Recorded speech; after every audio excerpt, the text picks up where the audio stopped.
Hello.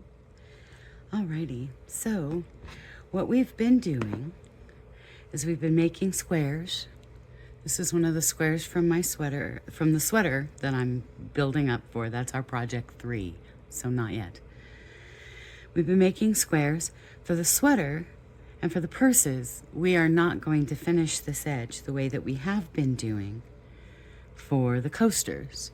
And only if you wanted to, I suppose, because I didn't make it a requirement, I just suggested it. But you see, you can see my row of single crochets around this edge, especially in places where the outer edge was a slightly different print or coloration of the yarn that I'm using. In order to make the box to hold our coasters, all we're doing is increasing the size and the number of rows around the outside edge. So if you look here, here's my finished square in the middle. And then instead of the single crochets, I have gone around and made half double crochets.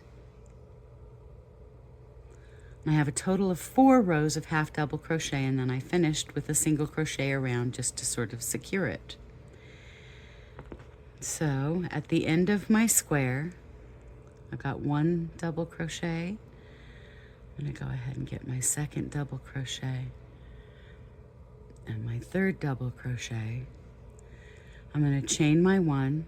I'm going to go ahead and go through the top of that loop just like we've been doing. Slip stitch, and then because I'm not color changing, I'm not going to cut this yarn or do anything with it. A double crochet is just an unfinished or early finish to a half double crochet is an early finish to a double crochet. And so if I chain up 3 for a double crochet, then I would chain up 2 for a half double crochet.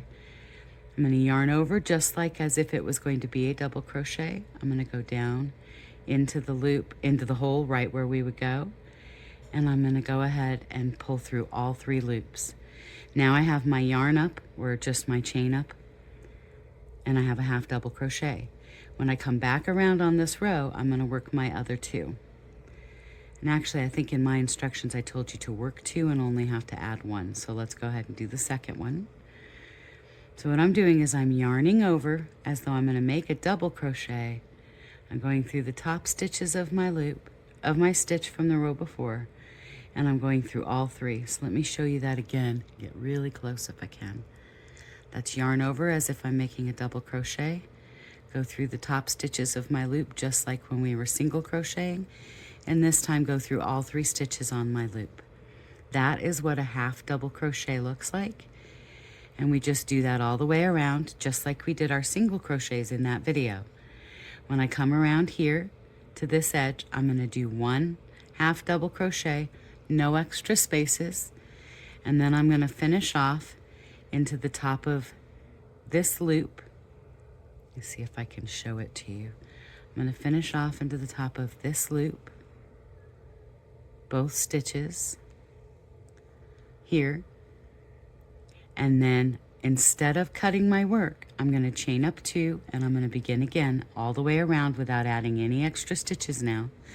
In rows, I think it's 9, 10.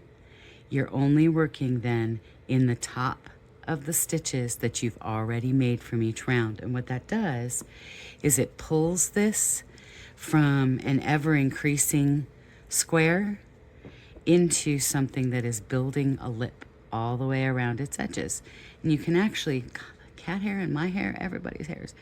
If you actually look, you can see here is the end of my granny square. Here's those stitches that I put in the corner to make it round. I'll show you. You can see them on all of them. There's stitches down into those corners. And then from there on out, every stitch just has a stitch on top of it, all the way around.